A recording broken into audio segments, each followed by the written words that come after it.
All right. Welcome everybody to our May Arcadia Book Club. Tonight we're going to discuss The Blue Flower by Penelope Fitzgerald. So before we started, James and I were talking about Penelope's amazing life and how she started writing later in life and was 63 when she won the Booker Prize. So, and just took off from there. So, James, we're going to talk about the Hermione Lee book about Penelope because her life was really pretty amazing. Kind of no thanks to her husband and his issues, and she went through a lot of things. Yeah, I'll say she did. Okay, well, I do want to talk about that, but I think what I'll do is I'll read you a little bit from it because I want to talk about something that that lots of people talk about when they talk about this book, which is the first chapter, but particularly the first page of the book. So I thought I would read you two things, two sort of simple analyses of this. One by Hermione Lee, which is, who's the great biographer. It made me realize, I mean, if you want to, speaking, since Diane's retired, if you want to say, take the next 4 months of your life, you could read Hermione Lee's biography of Penelope Fitzgerald, Hermione Lee's famous biography of Tom Stoppard, and Hermione Lee's definitive biography of Virginia Woolf. Between the three of them, it's probably 2,800 pages. Stoppard asked Hermione Lee at a party, too early, at a party in 2014 to write his biography. Come here, shut up. Come here, stop it. Everybody's laughing at you. How do you like that? Okay. And she said to Stoppard, but Sir Tom, why do you want, I mean, I only write about dead people. Why do you want me to write your biography? And Stoppard looked at her and said, because I want people to read it. And she is really one of the great biographers of the last 50 years. But her biography of Fitzgerald, just because, plus Fitzgerald and Stoppard both had such crazy lives that they're fascinating reading. Anyway, let me just read you what she says, and then I'm going to read you a long paragraph from Julian Barnes, the wonderful novelist, who wrote a piece in The Guardian in 2008 entitled, "How does she do that?" About Penelope Fitzgerald. So here we go. I'm going to read you she starts her chapter on The Blue Flower by saying the first chapter of The Blue Flower is called Wash Day. This is how it begins. And then she prints out the very long first paragraph and then two very short paragraphs, the second of which is, "How can I tell when they're going to wash?" said Fritz. "Anyway, you're 1,000 times welcome at all times." And then Hermione goes on to say, "These are the first words of the main character, the subject of the novel, Friedrich von Hardenberg. After that, the two friends burst out into an imitation of their university teacher, although we don't know what they're talking about at this point, nor will we for about 30 chapters, so it sounds like nonsense. The family starts calling out and appearing in the courtyard, and Jacob Deitmaler is swept up into the life and movement of the Hardenberg house. An author's note had told us that the novel is based on the life of Friedrich von Hardenberg, 1772 to 1801, quote, before he became famous under the name Novalis. But we don't yet know anything about him or whether Friedrich is the same person as Fritz. We quickly sense that the two men are very young, hardly more than boys. Jacob, at once proud and bashful about his 89 shirts, is 22, Fritz is 23. Very soon we will start to find out about Fritz's family and its surrounding world. But in this entrancing first page, we are already being told with the utmost tact and speed a great deal about the inhabitants of this novel.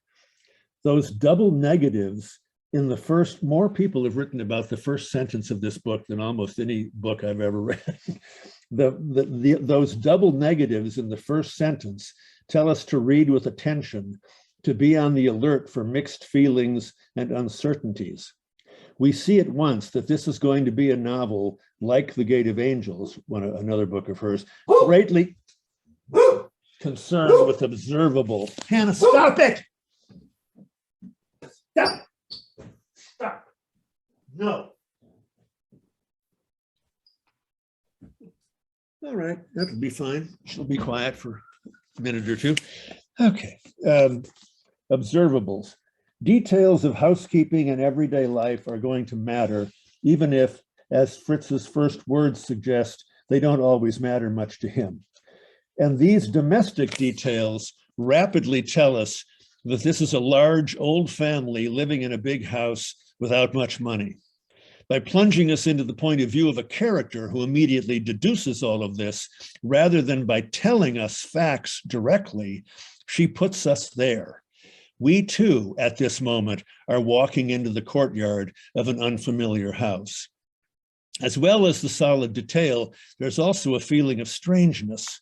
There's something peculiar about the diction, which seems on the edge of being in translation. The formality of at such a time, possessed, no more. The construction of a numerous family also, with the adverb at the end of the phrase. The slight archaism of your honored family and 1,000 times welcome at all times places us away from home and in the past, as well as telling us that Jacob is polite and embarrassable and Fritz is impulsive and generous. The estrangement is not only linguistic. We think nothing of it at this point, but the arrival of a stranger at a house, an unexpected visitor, is a theme that will enter Fritz's dream or story of the blue flower. And there is something disconcerting about starting with a name and the point of view of a person who's going, in fact, to be a minor character. We will often see Fritz as others see him rather than entering into his mind. That too is a kind of estrangement. Although the scene is domestic, it is unstable, even hallucinatory.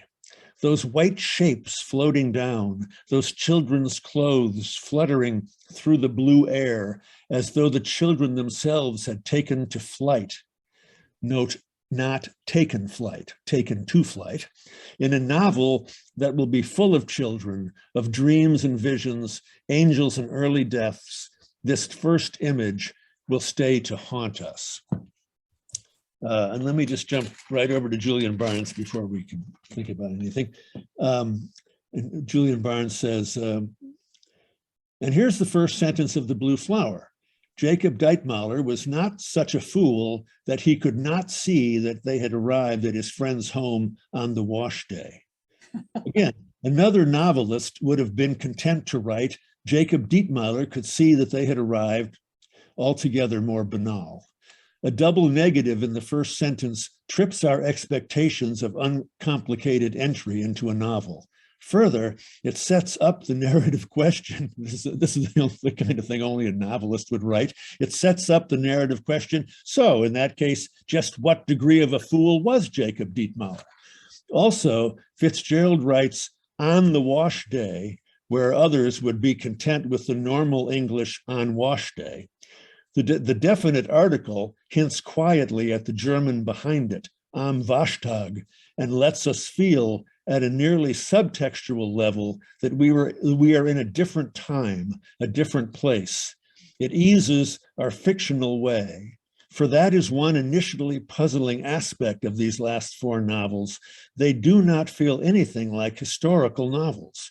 If historical novels are books in which we as modern readers are transported back in time thanks to a writer instructing us in the necessary background and foreground. Rather, they feel like novels which just happen to be set in history, and which we enter on equal terms with the characters. We find within them, it is as if we are reading, where's the last little bit of this? We are reading them in the time they are set rather than now, and yet we remain in our own period. Okay, so I wanted to start with that, just to sort of let you know, that's one of the reasons that I admire her as a writer so much, and that other people admire her as well. But that you know, that her way of presenting information, and her like Stoppard actually, her ability to take in a huge amount of research and information, especially in her last 4 novels, which were all historical, and then use it with such lightness and and only as a way of telling you, deepening the stories rather than just clunking along a bunch of stuff that you're kind of always aware of. Oh yeah, well I can feel the research there. So anyway, I wanted to just throw that out, and I guess ask, did anyone feel any of that when you read the first paragraph or two, or were you kind of going, what is this? You know, who are these people? Which is, I think, she'd be perfectly happy if that was your response, which is, what is going on here? Okay, now I shut up, and so does the dog. Good girl, Hannah. Well, I loved how all these characters were so relatable. Like, as a mom of a 20-year-old college student, I could totally see Cameron bringing his friends home when our house is a disaster with unannounced, and just be like, yay, here. But I especially loved how these, even in 1790 or whenever this book is set, like Erasmus, just his comments about his father's ridiculous temper, and the Bernhards, all his sweet, funny little comments. In Sidonie, oh my gosh, that one line where the mom is talking about how she hasn't undressed for months, and she's like, and yet you've had 7 children. God save me from having a marriage like yours. So I just these characters are just so relatable and rich and funny, and I just loved how she, in a pretty short book, how she fleshed out these characters so incredibly well. There was, when I first started reading, I missed the double negative. I mean, I missed the fact that it was a double negative. But now, in thinking about it, it immediately puts you into this world that feels a little bit off, but really familiar. And there were, I mean, lots of things, but just for the moment, two things that kind of stood out for me were, one, because my mom her father's side of the family was German. And my mom still to this day, I mean, talks about food and all her growing up experiences of food. And she can remember, what she had when she would go to Oshkosh to visit her great aunt. And she'll in great detail tell you at 14 what they had for a meal. And it was very interesting to me because I all of a sudden had this epiphany as I was reading through here, this relationship of the characters to food. And I went, oh, this is the same thing that my mother talks about. But here now I don't know, it was kind of that moment of maybe her German side of the family, that Germanness made sense, because this is exactly how these people were. And then the second thing was, I was visiting my daughter while I was reading this, and she and I had watched, there was a special concert in New York on the anniversary of Spring Awakening. And for those of you that don't know, musical in 2006 that's based on a early 20th century German novel about the angst of youngsters and everything. And so we had watched that the night before, and then the next night I was reading this, and I had to check dates because I felt like I was in the same country, but this book is 100 years earlier than that story. And it was kind of interesting to see how these people lived as opposed to 100 years later, the children that were being written about lived. But it all, I don't know, it all made sense. It was like it filled in this big historical gap for me.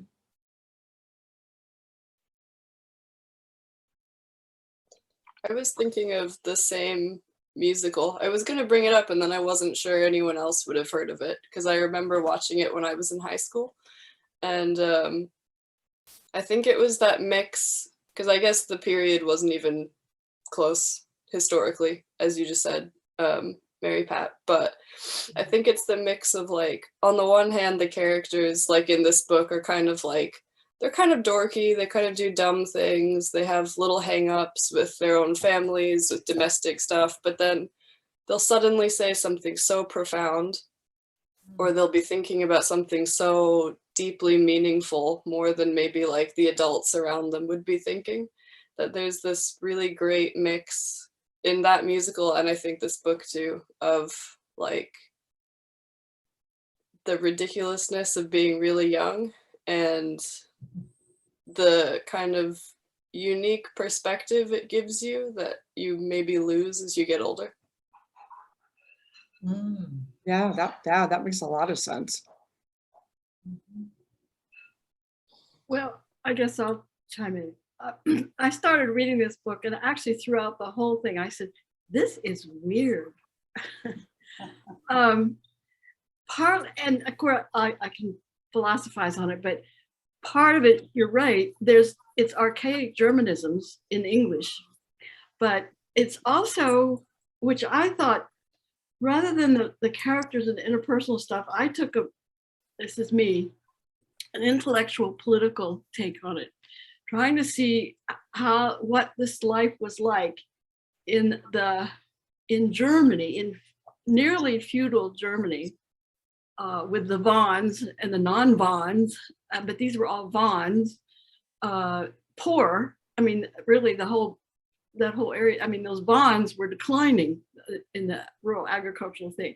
But what I thought was most, and so here are these Vons that are all not very well off, whether they're in the urban or not. But what really struck me was they're living their lives in a world that is behind, slightly lagging behind what we think of as the Enlightenment and behind the scientific era. Because there are all these little, I guess you say, paraphrasical episodes of discussions about Fichte and philosophy and Schiller and history and medicine and some kind of Dr. view of medicine. And then there was one, some other science writer, Johann Witter. I have no idea if they're real people, but I'm assuming they kind of are. But what these people are living in is they are real. They're living in a half light, in a half science, so that a lot of their views that they're expressing and their actions are based upon part science, part mythology. And that's what made it so weird, is trying to understand where they're coming from and living their lives. I mean, that's why I thought it was pretty weird. And it also reminded me of the memoirs of Hadrian by Marguerite Yourcenar.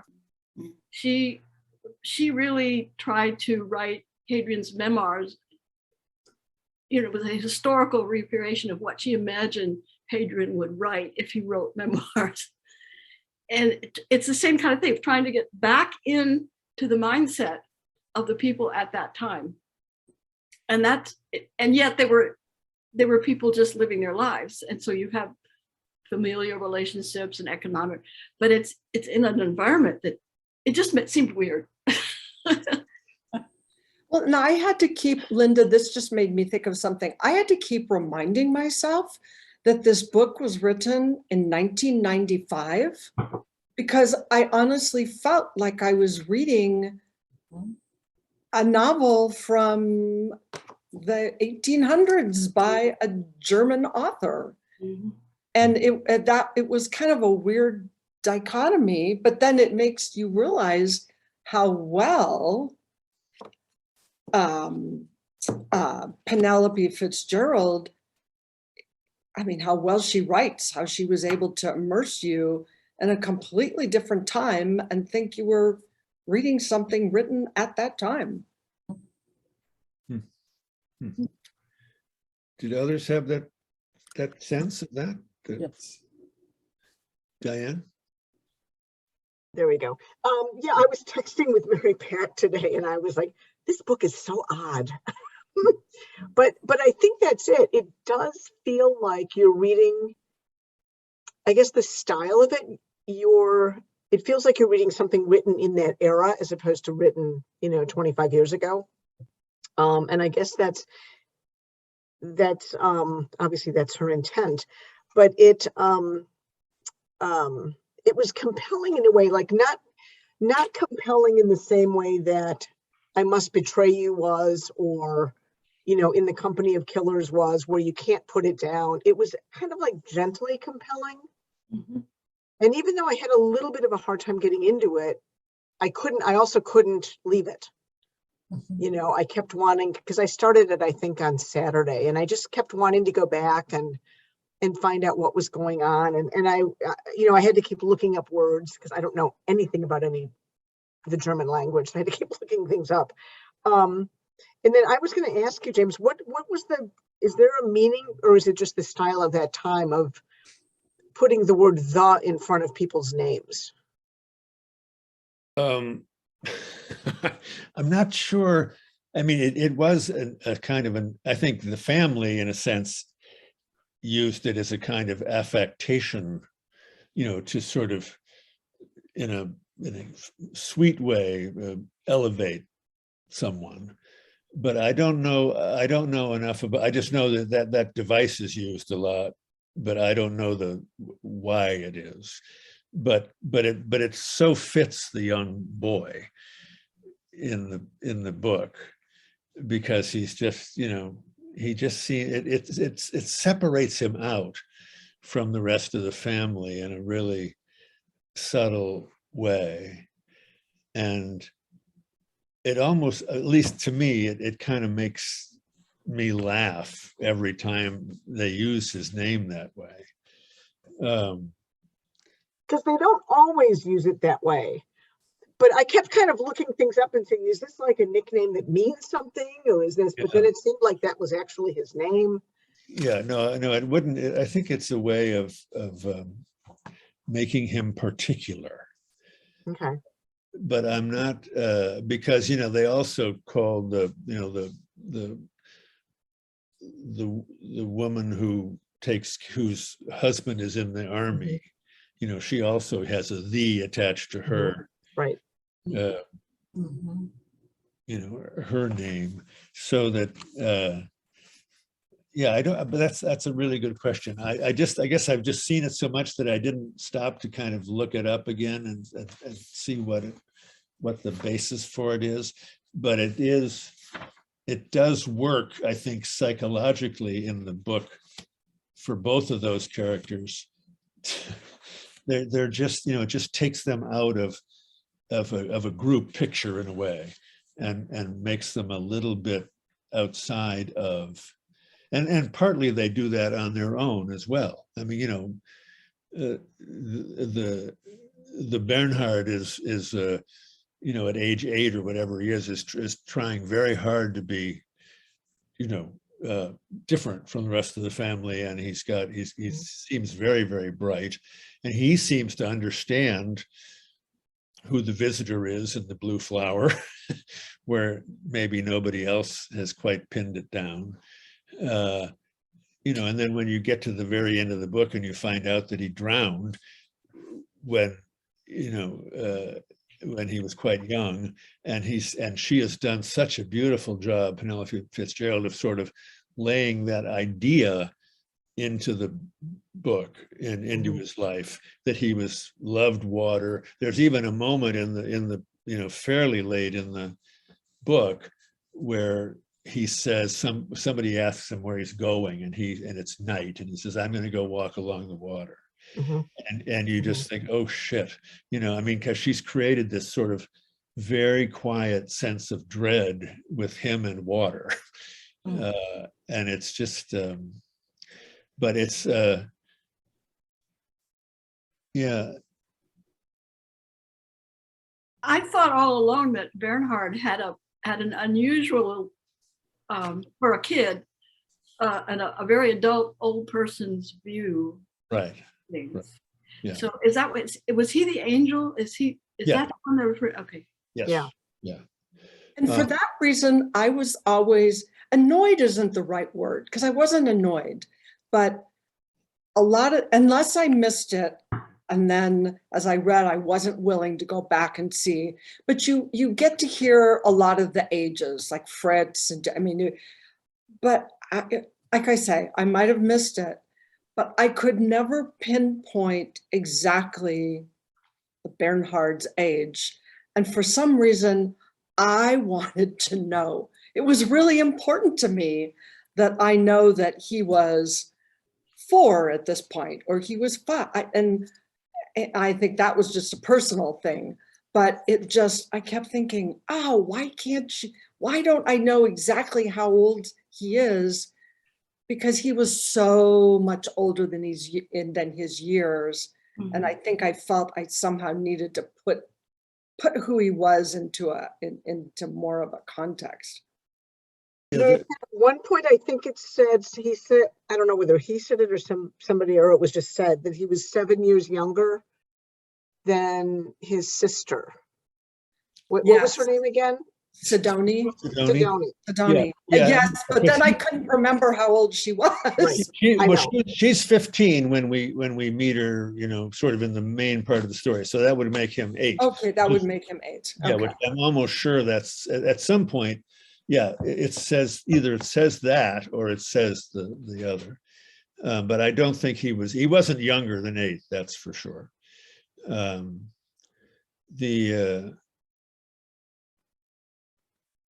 Well, what about the 4 women? The 4 principal women in the book. I mean, other than the mothers, who are each in their own way kind of odd. Sophie's mother seems so apart from everything, and Fritz's mother is so nervous and shy that you can't really get a sense of her. But the other, Caroline Just and Sidoni and Sophie and the Mandelslo, I guess is how you'd pronounce it, Mandelslo, I think. I thought I thought that was Caroline. Oh, no. Yeah. It's Caroline. Sophie's older sister, right? That's right. Mandelson is Sophie's older sister. Yeah. Okay. Right, who's married to the guy who's away in the army. The army guy, yeah. Oh, yeah. That's right. Right. Okay. And Caroline she's an actual figure. I mean, well, they're almost all the people in the book are real people. Actually, the first person we're introduced to is invented. He didn't exist, but I'll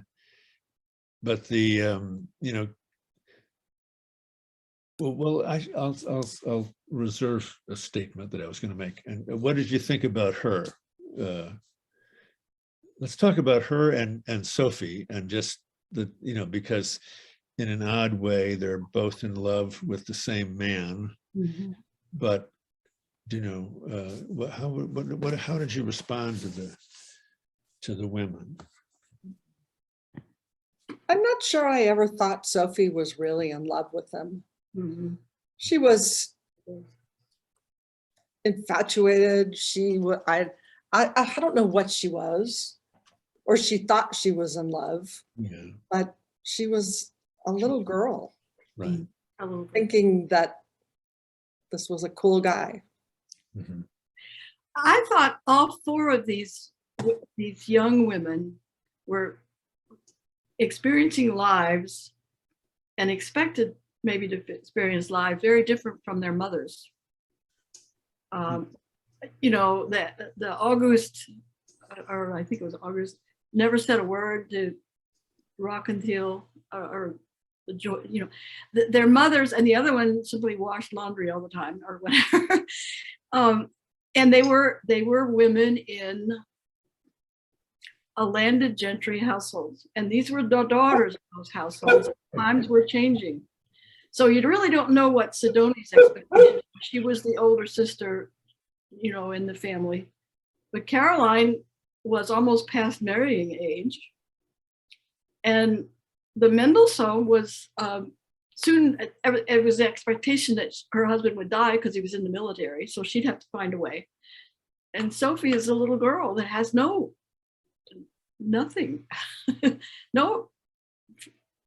Nobody has any futures for her. She just stays a child for the whole time and then dies of tuberculosis. I like the Mandelslow character.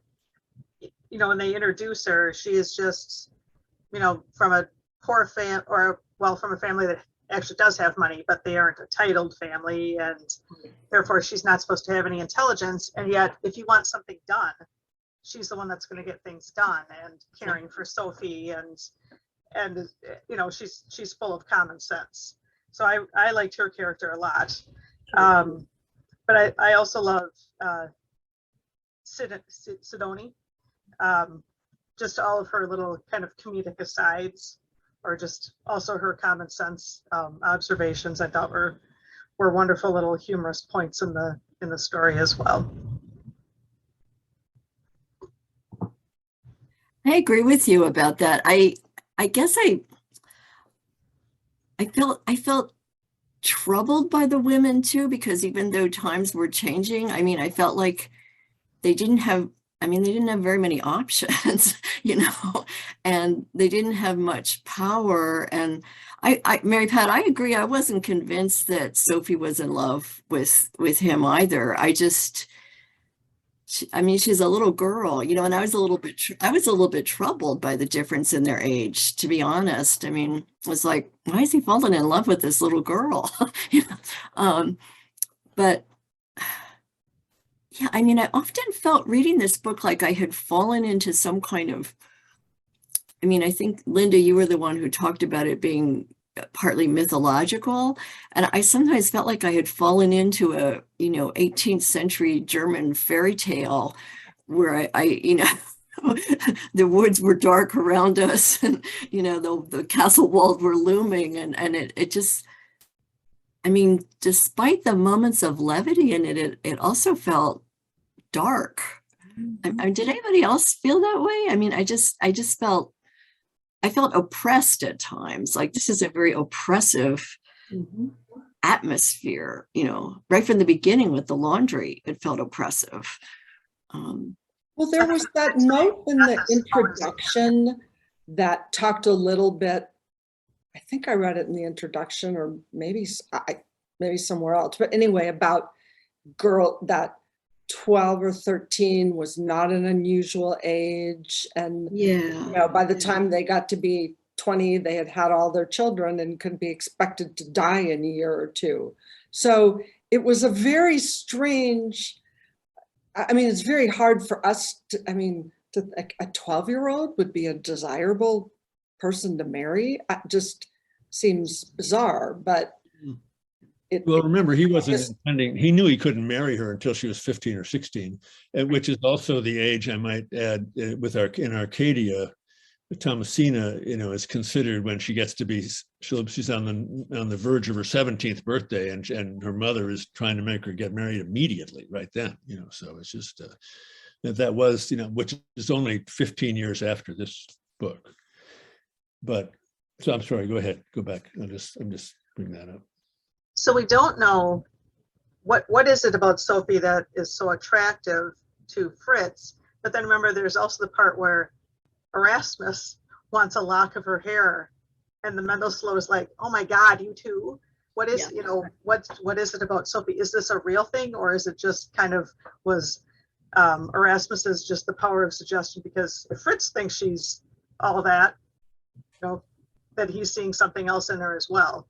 Or was there something that Fritz really saw in her that was some underlying attraction, or he saw her intelligence, or her, they kind of made it like this mystical part of her that spoke to him. Don't know. Larry, were you going to say something? Well, I've been waiting to share. I'm going to be a dissenting voice today. I have loved so many books, the last couple books, when I couldn't put them down, and I'm not familiar with this author. I read the foreword and everything else, and I was ready to be blown away. And I think I'll sum it up by saying it's not a good sign that my favorite line that I laughed at was when Sophie wrote in her journal, "Today, no one came and nothing happened." To me, that was the summary of the book. Forget about Sophie's age. She was one of the most boring, uninteresting persons I've ever encountered. And Fritz wasn't much better. I felt like I was reading a bad episode of the Gilded Age HBO series, only there wasn't any romance or character development or anything else. So reading the book was a slog. And I'm like, I've never not finished a book. I have to finish. Maybe this is leading somewhere. Yeah, they all died at the end, and nothing worked out. So I guess her writing style is not for me, because I kept looking for redemption, or I kind of felt like the whole book was a long joke that I didn't find funny. Oh, I agree with you. I just picked up when I finished the book, I just picked up my last notes. My last notes is reflecting, this is a story about parenthesis, nothing. A view into the worldview of German nobility at the end of the 18th century, economic material life, crazy mixed up early science notions mixed with ancient mythology, and everybody died. I agree with you, but I still think it's fascinating. Well, and I will say I do like Spring Awakening, so that I found, or like when you were talking about her age, many years ago I read Lolita. That was a big controversial book about old man being in love with a teenager, but this didn't seem controversial to me. I was just like, I really didn't like or identify with any of the characters. It was like, get going, do something. And I guess maybe that was the point, that everybody was beating around the bush all the time and they wouldn't talk directly. But I don't know. So I left very frustrated. So Larry, you don't think anyone's gonna buy the rights to the Blue Flower to make it into the next hot musical? Well, I'd love for someone to explain to me the significance of the Blue Flower, because I didn't get that either. I didn't get it either. Me neither. Me either. I'm like, this is the big metaphor of the book, but I don't get it. And I tried reading articles about it, and Yeah. every article that I read said, we don't know what the Blue Flower is. Okay, then I did get it. I did get it. You did get it. I mean, nothing that I read could explain it. And authors said, well, maybe that's what Penelope Fitzgerald wanted, just to leave it up to you to make up something on your own about what you thought the Blue Flower was. Well, I think that's partially true, but I also think that I don't know that Novalis knew what it was. Mm-hmm. Mm-hmm. I think he was. He died before he was dictating the second part of the book when he on his deathbed. But I do think his was, it's the unattainable thing that you strive for your whole life. But why was she the love of his life? Where did she demonstrate some intelligence or passion or philosophy of life or something? Her journal entries, like I said, that was the other line that was good was my stepfather said, "Is that painter fellow still upstairs? Let us hope he has not got any of the maids to bed with him." That was another good line. But it was like, I was with the painter. I felt like, I wouldn't have wanted to paint her either. Larry? Yes. Have you ever known anyone you're younger than I am, but not probably by a huge amount. I bet I could name, without even trying, 15 friends who, when you met their girlfriend or their wife, you thought, what the fuck? What is that person right, doing? But at least I liked the friend. I didn't like Fritz either. Well, that's because you don't like German philosophers. That's like saying you don't like Oscar Mayer or something. Of course not. But no, but it's, I just feel like that. I think that's, to me, he sees her across a room. He's 22, yeah. She's 12, and she's looking out the window and not paying attention to anyone. And, she looks like this, like the locket at the end of the book. Does this, I assume your copy has the picture of the. Yes, the ugly picture on the very last page, yes, that right. Is a very poor reproduction of whatever it is, this thing. Yeah, exactly. Right. So, I think, to me, because we never know why we fall in love with anybody. It just, there's so much mysteriousness connected to attraction, and clearly it wasn't sexual. No, but did she get better as she got older? No, we got to hear about her illness. I'm like, can somebody get this girl a real doctor? No, exactly. I know. That's the whole, what I read into this, and I don't know, I may be reading more, and I wish I knew more about this philosopher Fichte, because, and I can't find the quotes in here, but when she summarizes or tries to paraphrase Fichte's philosophy, which I think Fritz, being all those young people, were just enamored of all these philosopher people, being college kids, whatever, is that Fichte felt that you created the world in which you inspirited it. And that's what I think Fritz was living. He was basically creating a world, a spiritual world, that he believed would be, that the individual could create it. And then there's another quote in here that I thought was just from the Ritter guy. Oh, where is it? Oh, darn it. Hold on. That's okay. We've got time. You can find it. Oh, Ritter, and it says, Ritter about Fritz.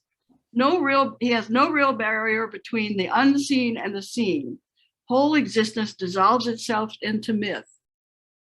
And I think that characterizes Fritz. He was a young college kid enamored of the latest philosophical things running through German thought. And that's why I think that's why he latched onto Sophie, for whatever reason. He was creating. Yeah, I think that's a really interesting thought, that she could be, in a sense, she was in a sense a cipher, so she could be anything in his mind. Right.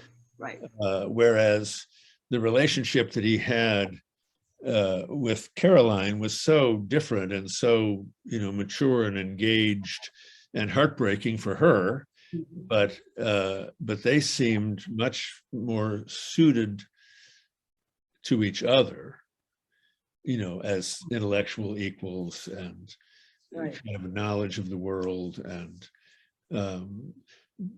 so Caroline becomes the Kristen Scott Thomas character in Four Weddings and a Funeral. You know, she spends the whole time standing next to Hugh Grant, waiting for him to figure out that she's the one. But she can't ever say anything. And I think that it's, so I guess Larry, to go back to your college days again, surely there was a guy you knew in college that the moment he walked into the bar, you wanted to go in your car and go home. I mean, you know, and I think that whole group of intellectual philosophy students would drive many people. But they were, most of those people were real. The two young women were real, and you know, she's obviously inventing their dialogue. But well, James, that does take me back to my freshman year at UW, where I had a beautiful Swedish philosophy professor. And the joke was, whatever our religions were, we were all atheists by the end of that first semester of philosophy. But then when I made the mistake of taking a second philosophy class that was called Belief, Knowledge, and Truth, and we spent 45 minutes debating whether the TA's book bag existed or not, that's when I said, screw philosophy, I'm going to become an English major. There's more answers in literature than there is in philosophy. And I guess I just didn't feel like there were great takeaways from this novel, unlike almost every other book that we've read the last couple of years. Yeah. Wait, can I say, Larry, I think that might be the reason why he fell in love with someone like Sophie, is because even someone who studies philosophy and is really into philosophy, to be honest, like if you're surrounded by that all day, it does get a bit wanky and you get kind of tired of it. And I feel like, you know, he did have this perfect intellectual match with Caroline, but maybe that's just not what he wanted. You know, maybe he didn't want to like constantly be stuck being like, do these sheets really exist? You are the thoughts of your sheets. You know, maybe he wanted someone who could like help him break from that and who was more real and would just be like, yeah, they're sheets. What are you talking about? That's kind of how I saw it, because for the most part, I thought she was really boring and I didn't get it either. So I thought maybe that's why he likes her, you know? Yeah, I think that's exactly, I think that's right. And you know, since they're both actual historical people and they were engaged to be married, you know. Who was engaged? Who was engaged? Who was engaged? Fritz and Sophie? Yeah. Oh, okay. Yeah. And then he was engaged again to a different woman when he died of tuberculosis. But yeah, they were engaged just right before she got terribly, well, no, she was already sick, but you know, before she went into the last downturn, when she was, they got engaged when she was 14 3/4, and with the intention, I think, of marrying when she was 16, which she didn't make. But yeah, I think I agree, Kate. I just feel like there's something about her.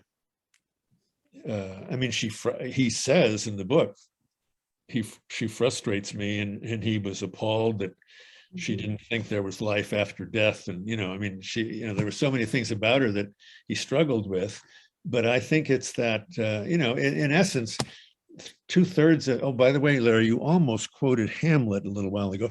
There are more things in heaven and earth, Horatio. But I think that there's a sense of, in almost all of Shakespeare's comedies, somebody falls in love at first sight. And I think it's that sense of, you know,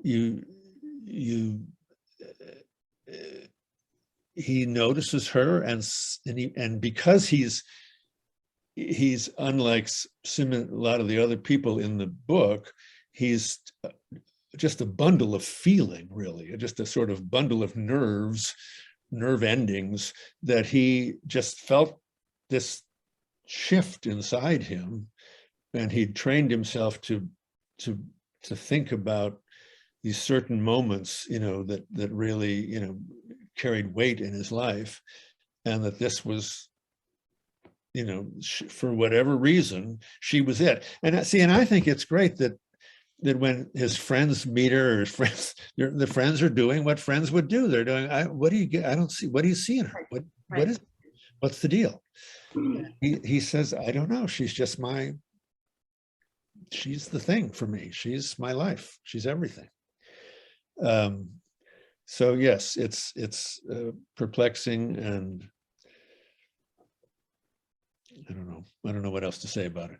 Other than that didn't bother me. That didn't throw me off. And the age thing, just because of the time period and that, sort of level of society, the fact that they would get betrothed early and then get married, when she was able to have children, that I just thought, oh yeah, that's what happens,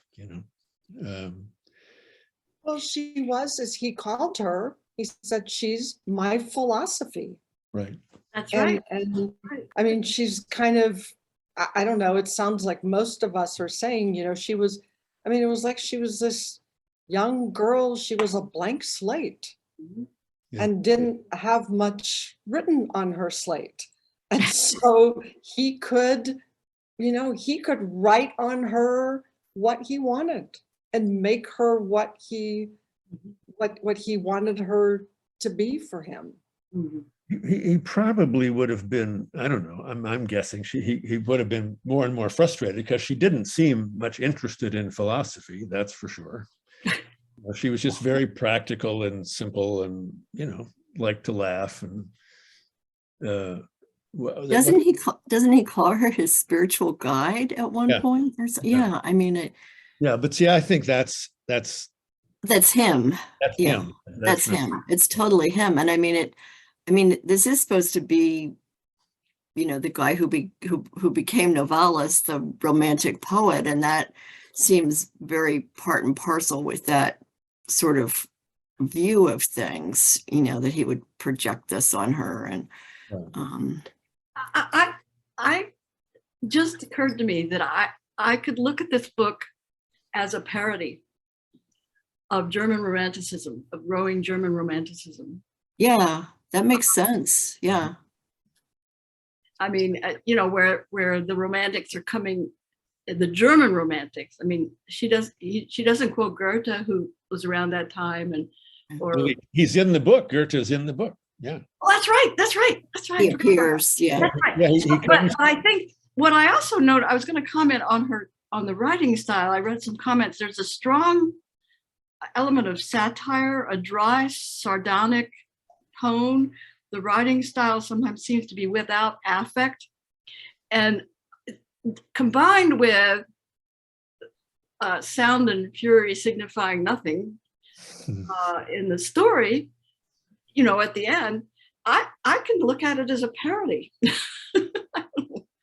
Right, but parodies are supposed to be funny. It is. Did most people find it funny? I was expecting that you'd have a whole list of funny phrases to read to us, like you always do, because I bookmarked a ton of them, but I read on the stupid e-reader and can't find any of them. But there was one part where she describes Fritz's mother as a shred. How is that not funny? That's such a funny image of a woman. Yeah, there's some really funny things in it, but it's. I guess the other thing is he became this great poet. Did I miss some great poetry in the book somewhere? Does that happen after Sophie dies? Where was that great poetry? I didn't get what his philosophy of life was. Maybe my expectations were skewered, but. Well, but all that poetry was written after this book ended. She didn't go into that. It stopped at Sophie's death, and then she does a little epilogue. But there's a duel in here that I thought was really funny. I'm trying to find out where it was. Duel. Oh yeah, it's fairly early. Yeah, they got there late. Where he I thought that was riotous. and he has to carry the two fingers in his mouth. Yes. Yes. Okay, that was a good scene, but it was, I don't know, just But didn't what- come together. Yeah. But what the author does is she leaves you at the end of that chapter with this vision in your head. He's got these two fingers in his mouth, and I guess they're going to try and sew them back on. But that was it. Right. You never find out. You're left to you. It's just, it was like this great lead in to a whole chapter on what was going to happen, and then that was all. Nothing more. No dramatic follow-up. And it was not a successful surgery. Mel, did you want to say something? I saw you took your mute off. Well, I just wanted to go refer back to something I think Linda had said, that I was kind of put out with Fritz or Mr. Hardenberg. And he kept thinking of Sophia as some mystical, wonderful, wispy type character. And I was struck that it was a small sentence, as all those pithy things always are. But he goes, yeah, he knew that there was no hair under her hat, under her cap. And that was like the first time he really, I think, saw her as a person and gave her some personhood. So I wasn't too taken with him. But yeah, I was glad he finally saw her as a person. Yeah, he did seem to see her differently once she got sick. That's for sure. Yeah. Although I think that one of the hardest things is when, she's close to death and he keeps asking whether he should stay. And the Mendel Slow says you should only stay if your job would be to lie. And the time that I really wanted to punch him in the face, and I hadn't read this book in 25 years, it was fun to read it again, was when he said, well, I couldn't lie, nor would I ever expect her to lie. And I just thought, man, there are just times when you lie, period. And this is one of them. And then he leaves, and then 8 days later she's dead.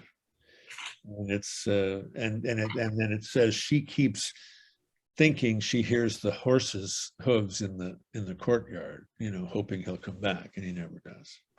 I thought he was a coward to leave. Yeah, absolutely. A total coward. I agree. Right. Yeah. I agree. Yeah. Yeah. Larry, I wasn't fond of him either. Okay, good.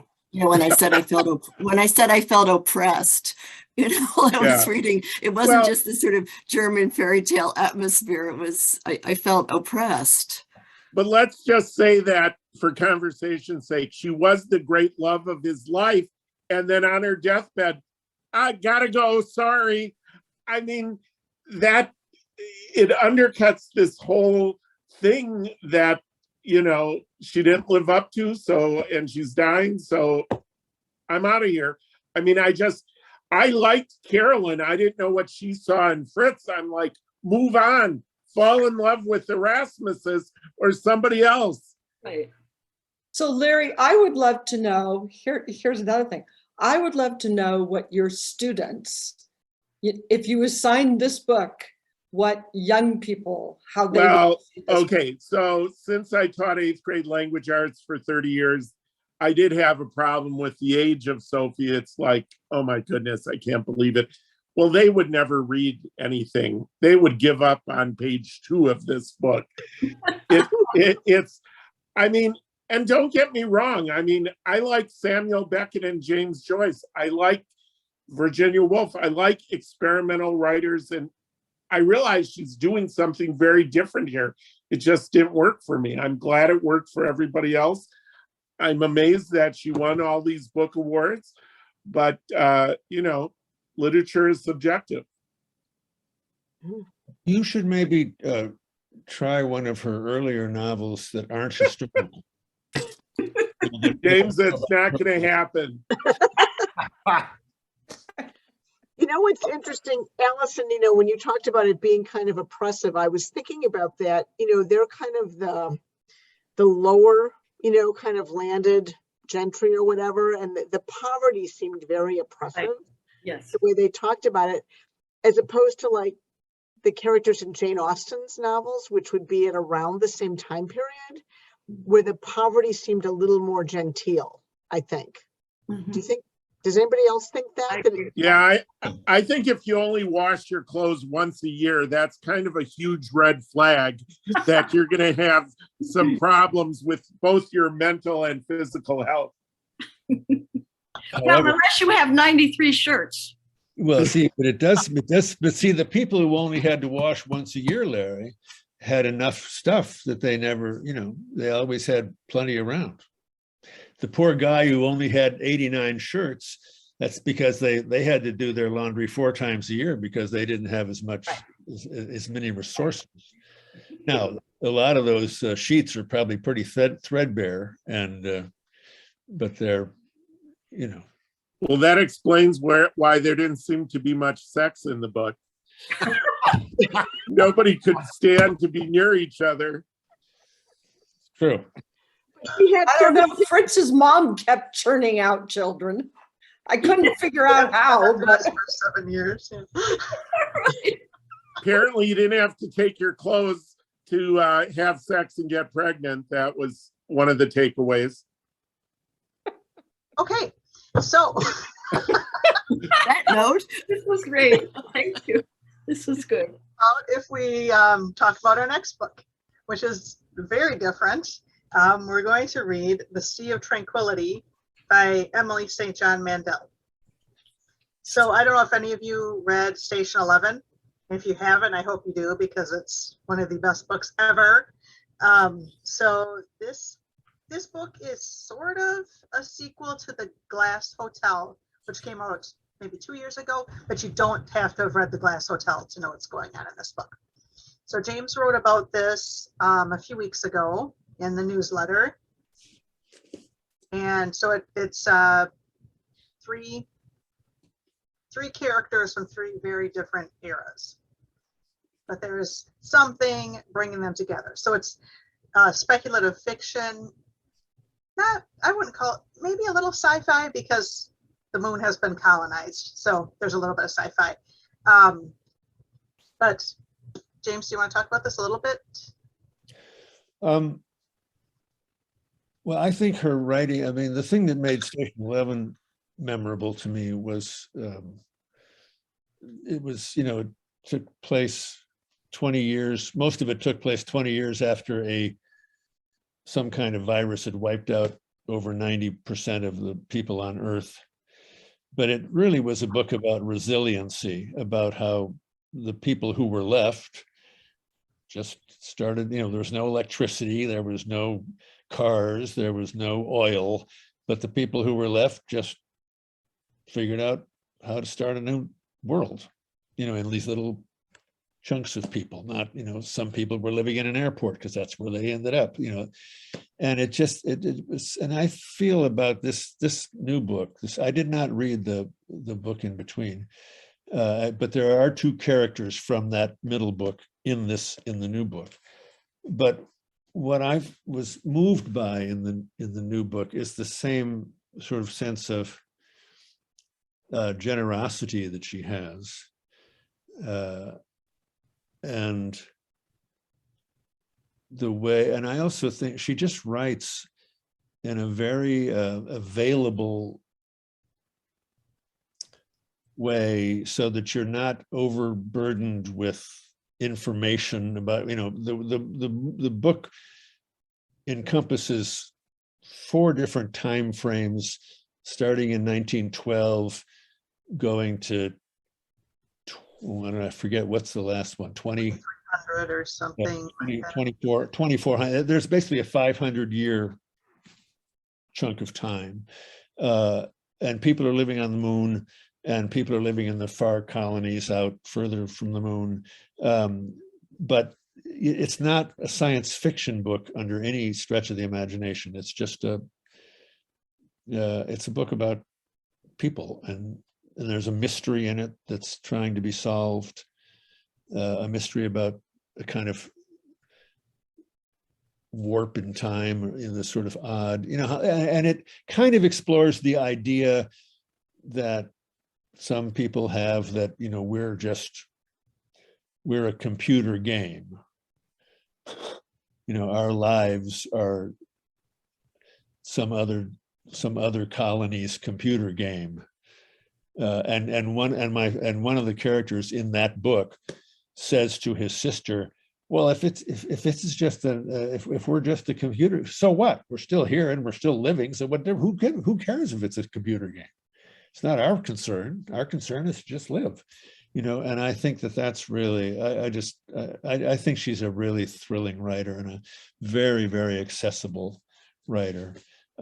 Also, don't forget next week, I'm talking to Allison about Green Hour, so that you guys will, I'm assuming you guys will try to participate in that. I'll be there. All right. Okay. And then Good question. bring your questions, and it's a wonderful group of, I think of it as it is like a memoir or essays. I don't know what you think of it, Allison, but it's I mean, as far as what you would call it, but it's I hear Allison is a more engrossing writer than Penelope Fitzgerald.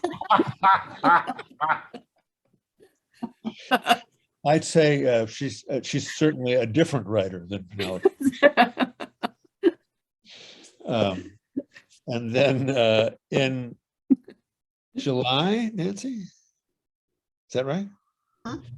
July, this will probably come as very little surprise, but we're going to do a companion piece by Ali Smith, which is a very typical unusual novel from her. Speaking of jumping around in time, and but it's very accessible, and it too has a mystery in the middle of it is trying to be solved. This odd statement, and just beautiful. She writes these fabulous 20-page chunks of either a dialogue or a little scene that they're just really, she's really a master, I think. James, is this the one you just wrote about today? Yeah. So I have the US cover, and James is holding up the UK cover. Oh yeah, this is the David Hockney cover for the UK version, but it's yeah, it's a really beautiful book. And the title is a kind of wordplay in the sense that she wrote these 4 books basically in real time, much like The Sentence. Louise Erdrich's book, The Sentence. So that where you're really just dealing with the immediate moment. This book is set in the spring and early summer of 2021, but it also really stands alone from the seasonal quartet. It only relates to it as a companion piece in that it's the same, it takes what's happening right now. But then, as I wrote about this morning, I mean, the last third of the book is basically set, 500 years ago, during the bubonic plague. So it's, and she just writes really beautiful characters. So, we'll see if either of those books can get us back in Larry's good graces, and we will see what happens with and it occurs to me too that if any of you have a particular book that you really would just love for everybody to read, let Nancy know or let me know, and we don't. There's no there's no rhyme or reason or rule to this about who has to choose the books. We basically choose books that are either that we particularly liked or that we think are, just worthwhile to try to take in. But I'm perfectly delighted if people have, maybe we do one year like a real book club where people just, people make suggestions or something, or different people have a it's your month to choose a book. So What are the dates for June and July? what's that? Oh, dates. Yeah. Yeah, so it'd be the 15th, June 15th, June 20th. So that's another discussion we'll have to have another time about if this time works for everybody. July 20th. Right. Yeah, okay. So I'll be on a plane July 20th, so I'll have to submit my favorite sentence in writing. So Yeah. I'm going to have to say goodbye because I can say this because James is a few hours away from me, but I'm going to go give away some of James's money because he's incredibly generous and gives money to our high school seniors, like $20,000 worth since 2015, even though look at him, he's like, shut up. I'll cut this part off. But anyways, James gives scholarships to kids so they can buy textbooks when they go to college. Oh, Oh, You're wonderful. saying James is more generous than Fritz? Is that what you're saying? Yes. Way more generous than Fritz. So It's a very low bar. Yeah. your next Well month said, is Larry. hired me for blabbing about his generosity. So, Oh. all Okay. right, friends, we'll see you next month. Thank All you. all right, thank everybody. you. Bye.